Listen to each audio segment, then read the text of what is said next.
चलिए, तो जो धारा 20 में जो समदा का प्रतिस्थापित पालन है, तो समदा का जो प्रतिस्थापित पालन है इसमें क्या बताया गया धारा 1 में कि जो जैसे कि मान लीजिए समदा हुई, यहाँ देखेंगे समदा हुई ए और बी के बीच में कॉन्ट्रैक्ट हुआ। जब समदा हुई और समदा होने के बाद क्या है, समदा के एक पक्षकार का समदा भंग कर देता। मान लीजिए जो बी है वो समदा को भंग कर दिया, बी ने भंग कर दिया, जिसकी वजह से क्या है, अब जो ए व्यक्ति है वो पीड़ित हो जाएगा, क्योंकि दूसरे पक्षकार ने समदा ब्रीच किया है, तो ए क्या है, पीड़ित है। तो अब ये क्या कर सकता है, तो धारा 20 की धारा 1 कहती है कि ये ए नाम का व्यक्ति क्या कर सकता है, या तो तीसरे पक्षकार तीसरे व्यक्ति के माध्यम से समदा को पालन करने के लिए इसे विवश कर सकता है, या एक ये खुद एजेंसी एक अभिकरण बनाएगा और इस अभिकरण के माध्यम से जो भी ए और बी के बीच में समदा हुई है उसका पालन करवाएगा। ठीक है ना। आगे देखेंगे उपधारा 2। उपधारा 1 के अधीन समदा का कोई भी प्रतिस्थापित पालन तब तक नहीं किया जाएगा जब तक कि ऐसे पक्षकार ने जो ऐसे भंग से पीड़ित है, भंग करने वाले पक्षकार को 30 दिन से न्यूनतम लिखित में एक नोटिस ऐसे समय के भीतर समदा का पालन करने के लिए कहते हुए जो उस नोटिस में विनिष्ट हो नहीं दे देता हो, और उसका ऐसा करने से इनकार करने ऐसा करने असफल रहने पर वह इसका पालन किसी तीसरे पक्षकार द्वारा या अपने स्वयं के अभिकरण द्वारा कराएगा। ठीक है ना। तो यहाँ पर क्या बताया गया धारा 2 में कि ऐसे भंग सबसे पहले क्या है, ऐसे तीसरे पक्षकार के माध्यम से एजेंसी के माध्यम से समदा का प्रतिस्थापित पालन कराने से पहले ये व्यक्ति क्या करेगा, इस व्यक्ति को सूचना देगा। और कैसी सूचना देगा, एक लिखित सूचना देगा। ठीक है ना। और 30 दिन से अन्यून की, यानी कम से कम 30 दिन की, यानी कि जो ए के द्वारा जो सूचना दी जाएगी, जो ये क्या होगी, कम से कम कितनी होगी, 30 दिन की, यानी 30 दिन का कम से कम समय देगा कि बी से कि तुम क्या करो, समदा का पालन कर दो, जो समदा हुआ था जो उस समदा के अकॉर्डिंग आप अपने वचन का पालन करो, नहीं तो हम तीसरे व्यक्ति के माध्यम से या अभिकरण के माध्यम से हम आपसे समदा का पालन कराएंगे। ठीक है ना।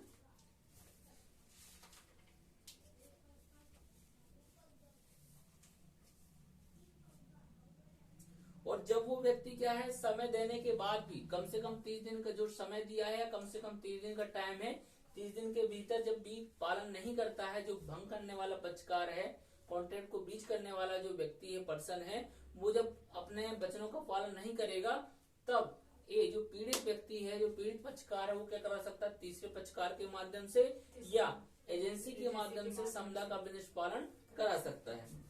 परंतु वह पक्षकार जो ऐसे भंग से पीड़ित है, धारा 1 के अधीन व्ययों और खर्चों को वसूल करने का हकदार तब तक नहीं होगा जब तक कि उसने किसी तीसरे पक्षकार के माध्यम से या अपने स्वयं के अभिकरण के द्वारा समदा का पालन न करा लिया हो। अब जो बी ने समदा भंग किया, तो उससे जो भी उसे खर्चे हुए, जो भी व्यय हुए हैं, जो भी नुकसान हुआ है, वो नुकसान ही कब प्राप्त कर सकता है, कब इनके माध्यम से प्राप्त कर सकता है, जब ये इनके माध्यम से जो पीड़ित है वो समदा का इस व्यक्ति से प्रतिस्थापित पालन अगर करा लेंगे, यानी इनके माध्यम से इस व्यक्ति के वचनों का इसको क्या है, पालन करा लेंगे, तब कहीं जाकर के ये क्या कर सकता है, इस व्यक्ति से जो उसे खर्चे हुए हैं, जो व्यय हुए हैं, जो अंतोष है, प्राप्त कर सकता है। यानी कि जब तक प्रतिस्थापित पालन नहीं हो जाता तब तक ये क्या नहीं कर सकता है, अंतोष वगैरह, खर्चे वगैरह, व्यय वगैरह प्राप्त नहीं कर सकता है। ठीक है ना। चलिए आगे बढ़ेंगे। उपधारा 4।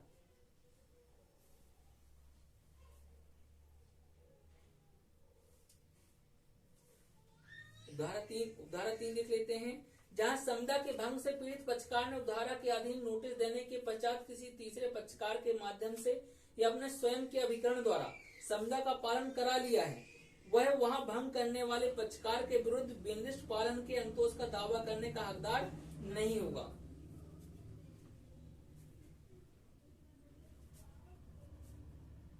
ठीक है ना। तो यानी कि जहां समदा का जो भंग करने वाला पक्षकार है, भंग से पीड़ित पक्षकार ने उपधारा 1 के अधीन क्या कर लिया है, नोटिस देने के पश्चात किसी तीसरे पक्षकार के माध्यम से या अभिकरण द्वारा समदा का पालन करा लिया है, तो फिर वो क्या है, अंतोष का दावा करने का हकदार नहीं होगा। ठीक है ना।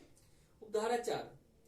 इस धारा की कोई भी बात उस पक्षकार को जो समुदाय के भंग से पीड़ित है, भंग करने वाले पक्षकार से प्रतिकर का दावा करने से निवारित नहीं करेगा। यानी कि धारा जो 20 है, अगर इस धारा के अंतर्गत पक्षकार ने क्या कर लिया है, जो भंग से, ऐसे समुदाय के भंग से जो पीड़ित पक्षकार है, ठीक है ना, वो क्या कर सकता है, भंग करने वाले पक्षकार से, यानी जिसने समुदाय भंग की है उस व्यक्ति से प्रतिकर का दावा करने से निवारित नहीं करेगी। यानी कि वो धारा 20 के अंतर्गत प्रतिस्थापित पालन अगर पीड़ित पक्षकार ने करा भी लिया है, तो वो अगर अन्य विधि के अंतर्गत अगर उसे अंतोष का अधिकार है, तो वो अंतोष के अधिकार से ये धारा 20 उसे वंचित नहीं करती है, यानी कि वो बाद में अंतोष प्राप्त कर सकता है। इसके बाद आगे देखेंगे, अगली धारा है धारा 20A। धारा 20A में क्या है, special provision for contract relating to infrastructure project, अवसंरचना परियोजना से संबंधित समुदाय के लिए विशेष उपबंध। तो हेडिंग वाइज, टाइटल वाइज याद रखेंगे कि धारा 20A में अवसंरचना परियोजना से संबंधित समुदाय के लिए विशेष उपबंध किए गए हैं। इसे आप लोगों को रीड करना है।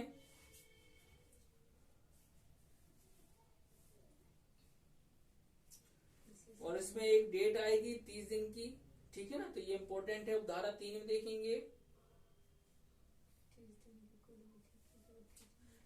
यानी जो भी अधिसूचना जारी की जाएगी और संरचना परियोजना से संबंधित, तो ऐसी संरचना परियोजना के जो भी ऐसा प्रस्ताव है संसद के समक्ष रखा जाएगा, ठीक है ना। चलिए आगे देखेंगे धारा 20B। धारा 20B में स्पेशल कोर्ट, स्पेशल कोर्ट विशेष न्यायालय के बारे में प्रावधान किया गया है। तो याद रखेंगे कि धारा 20B में स्पेशल कोर्ट विशेष न्यायालय के बारे में प्रावधान किया गया है। राज्य सरकार उच्च न्यायालय के मुख्य न्यायमूर्ति के परामर्श से राजपत्र में प्रकाशित अधिसूचना द्वारा एक या अधिक सिविल न्यायालयों को अवसंरचना परियोजनाओं से संबंधित संविधाओं की बाबत अधिकारिता के प्रयोग के क्षेत्र की स्थानीय सीमाओं के भीतर और इस अधिनियम के अधीन वाद का विचारण करने के लिए विशेष न्यायालयों के रूप में अभिहित करेगी, ठीक है ना। तो यहाँ पर धारा 20B में विशेष न्यायालय के बारे में प्रावधान किया गया है, याद रखेंगे। धारा 20C वादों का शीघ्र निपटारा। तो वादों के शीघ्र निपटारे के बारे में, डिस्पोजल ऑफ सूट्स के बारे में कहां पर बताया गया है, धारा 20C SRA विनिर्दिष्ट अंतोष अधिनियम 1963 की धारा 20C में वादों के शीघ्र निपटारे के बारे में बताया गया है। सिविल प्रक्रिया संहिता 1908 में अंतर्विष्ट किसी वाद के होते हुए भी इस अधिनियम के बंधों के अधीन फाइल किए गए किसी वाद का निपटारा न्यायालय द्वारा प्रतिवादी को समन की तामील से 12 मास की अवधि के भीतर किया जाएगा। तो जब भी क्या है, ऐसे मामले आते हैं सीपीसी के अंतर्गत, ठीक है ना, और वाद आने के बाद जब प्रतिवादी को समन कर दिया जाता है, तो प्रतिवादी के समन की तारीख से, जब प्रतिवादी को समन की तामील हो गई, उस तामील की तारीख से 12 महीने के भीतर क्या किया जाएगा, ऐसे मामलों का निपटारा किया जाएगा। परंतु उक्त अवधि को न्यायालय द्वारा ऐसी अवधि को बढ़ाने के लिए कारण लिखित करने के पश्चात कुल मिलाकर 6 मास से अधिक की और अवधि के लिए बढ़ाया जा सकता है। लेकिन न्यायालय क्या कर सकता है, अगर 12 महीने में अगर क्या नहीं हो पा रहा है, निपटारा नहीं हो पा रहा है, तब न्यायालय ऐसे कारणों को लिखित करेगा और 6 महीने तक की और अवधि बढ़ा सकता है। और 6 महीने के अंदर क्या करना होगा, न्यायालय को उस मामले का बाद का निपटारा करना होगा, ठीक है ना। यानी कि 12 महीने के अलावा अगर कारण है ऐसे, तो 6 महीने का और टाइम बढ़ाया जा सकता है। सेक्शन 21 धारा 21 में बताया गया है कि power to award compensation in certain cases, कतिपय मामलों में प्रतिकर दिलाने की शक्ति। तो कुछ मामले हैं जहां पर न्यायालय क्या कर सकता है, प्रतिकर दिला सकता है। तो उपधारा 1 देखेंगे। उपधारा 1, किसी संविदा के विनिर्दिष्ट पालन के वाद में वादी ऐसे पालन के स्थान पर उसके भंग के लिए प्रतिकर का भी दावा कर सकेगा।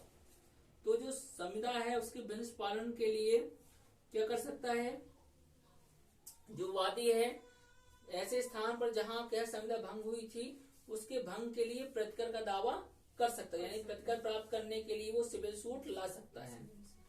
उपधारा 2, यदि किसी ऐसे वाद में न्यायालय यह विनिश्चित करे कि विनिर्दिष्ट पालन तो अनुरक्त नहीं किया जाना चाहिए, किंतु पक्षकार के बीच ऐसी संविदा है जो प्रतिवादी द्वारा भंग की गई है और वादी उस भंग के लिए प्रतिकर पाने का हकदार है तो वह उसे तदनुसार वैसा प्रतिकर दिलाएगा। तो अब न्यायालय क्या है, अगर न्याय विनिश्चित करता है, निर्णय करता है कि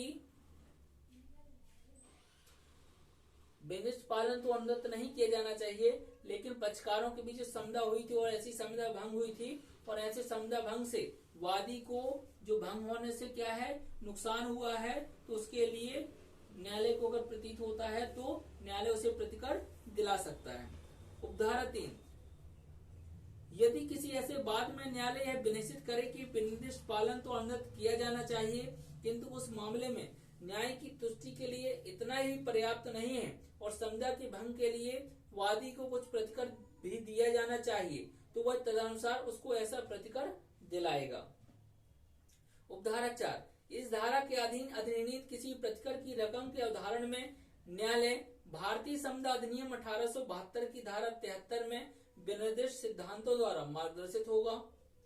उपधारा 5, इस धारा के अधीन कोई प्रतिकर नहीं दिलाया जाएगा जब तक कि वादी ने अपने वाद पत्र में ऐसा प्रतिकर का दावा न किया हो। यानी वादी जब तक ऐसे वाद में अगर प्रतिकर का दावा नहीं करता है तो न्यायालय प्रतिकर नहीं दिलाएगा। यानी कि बाद में प्रतिकर प्राप्त करने के लिए भी उल्लेख होना चाहिए, तभी न्यायालय क्या करेगा, प्रतिकर दिलाएगा।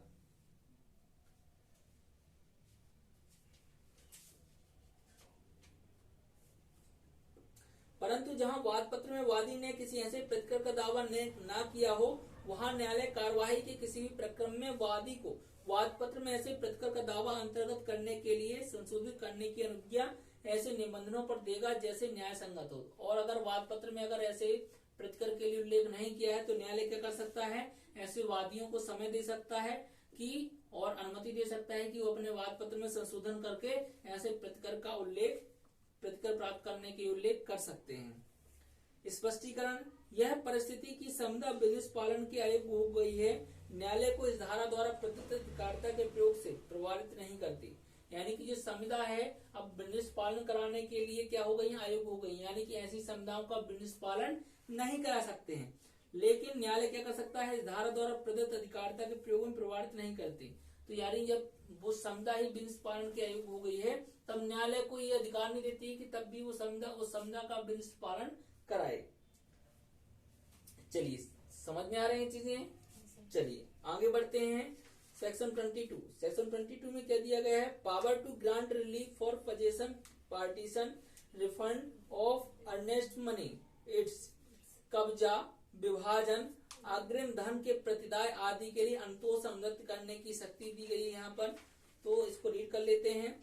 उपधारा 1, सिविल प्रक्रिया संहिता 1908 में किसी तत्प्रतिकूल बात के अंतर्विष्ट होते हुए भी स्थावर संपत्ति के अंतरण को समझा के विनिर्दिष्ट पालन का वाद लाने वाला कोई व्यक्ति समुचित मामले में फर्स्ट एक क्लॉज है, ऐसे पालन के अतिरिक्त संपत्ति का कब्जा, विभाजन और पृथक कब्जा मांग सकेगा। यानी कि समझा का, यानी जो समझा के जो पक्षकार हैं वो जब भी विनिर्दिष्ट पालन कराएंगे तो विनिर्दिष्ट पालन के साथ साथ क्या कर सकते हैं, संपत्ति का कब्जा प्राप्त करने के लिए, संपत्ति का विभाजन करने के लिए, संपत्ति का पृथक कब्जा मांगने के लिए भी क्या कर सकते हैं, वाद कर सकते हैं।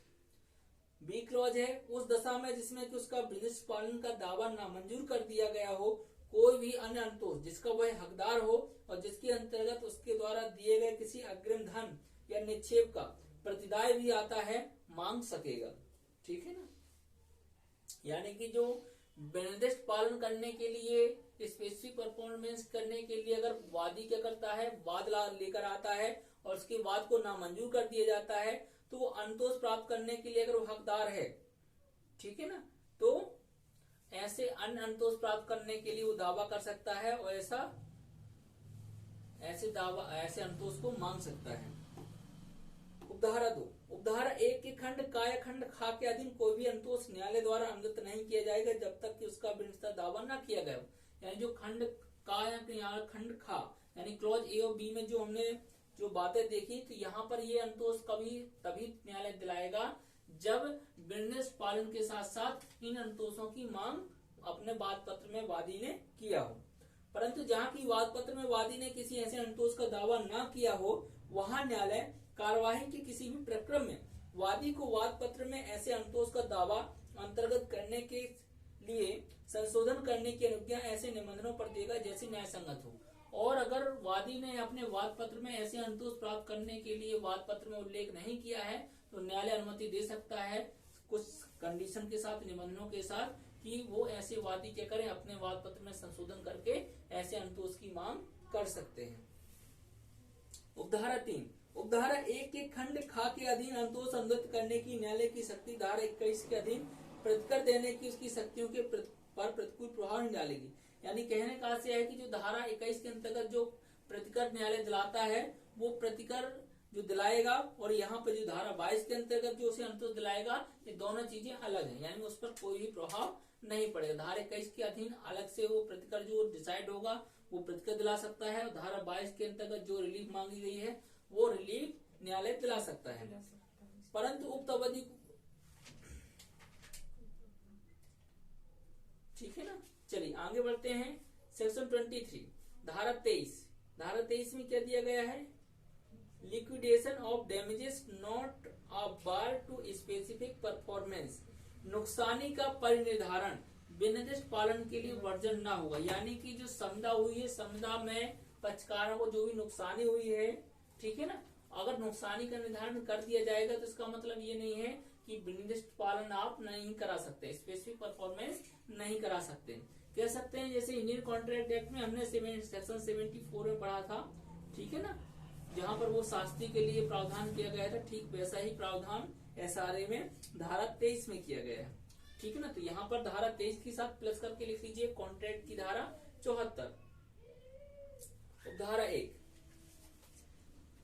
धारा 23 की धारा 1, जिस संविदा का विनिर्णय प्रवर्तन अथवा अन्यथा उचित हो यद्यपि उसके भंग की दशा में संदेह रकम के तौर पर कोई राशि उसमें नामित हो और व्यतिक्रम करने वाला पक्षकार उसे देने के लिए रजामंद हो, तथापि उसका ऐसे प्रवर्तन किया जा सकेगा यदि न्यायालय का संविदा के निबंधनों और अन्य विद्यमान परिस्थितियों को ध्यान में रखते हुए समाधान हो जाए कि वह राशि केवल संविदा के पालन को सुनिश्चित करने के प्रयोजन से ही नामित है, न कि व्यतिक्रम करने वाले पक्षकार को यह विकल्प देने के प्रयोजन से कि वह विनिर्दिष्ट पालन के स्थान पर धन का संदाय कर सके।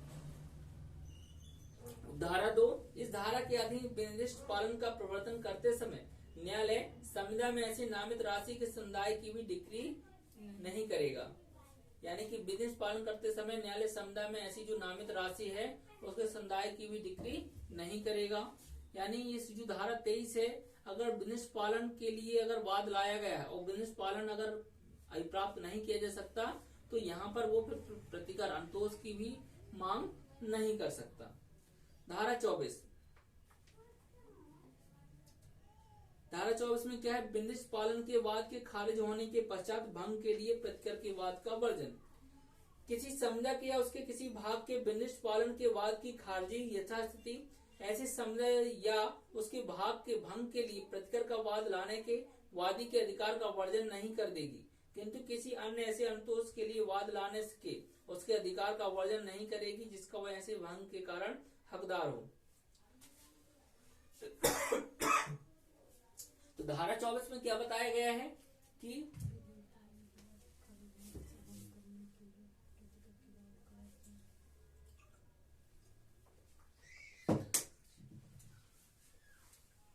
किसी संविदा का या संविदा के किसी भाग का विनिर्दिष्ट पालन के लिए जो वाद लाया गया है वादी के द्वारा, वो ऐसे वाद अगर खारिज हो जाता है, ठीक है ना, तो अगर ऐसे खारिज हो जाएगा वाद तो जो वादी है, तो अगर वाद तो खारिज हो गया लेकिन उस वाद के अकॉर्डिंग वो क्या है, जो वो अंतोष प्राप्त करने का जो ऐसे जो कॉन्ट्रैक्ट के बीच होने के लिए जो अंतोष प्राप्त कर सकता है, अगर विनिर्दिष्ट पालन नहीं करा सकता तो लेकिन वो अंतोष प्राप्त करने के लिए क्या कर सकता है।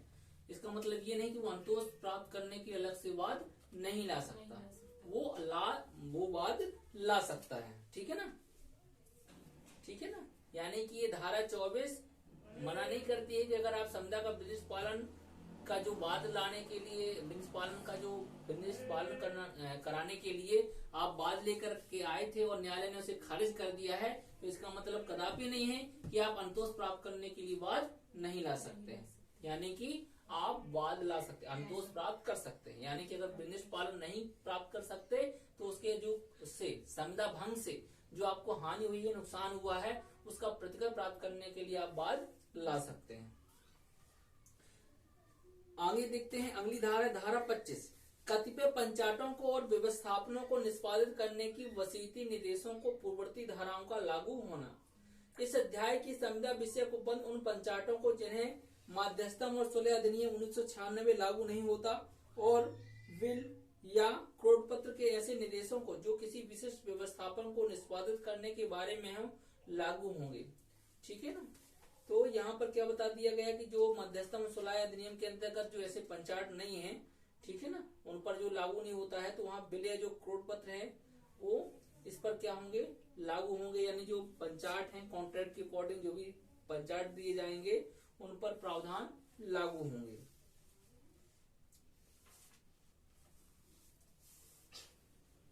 चलिए आगे देखते हैं, चैप्टर 3 लिखतों की प्रशुद्धि के विषय में है।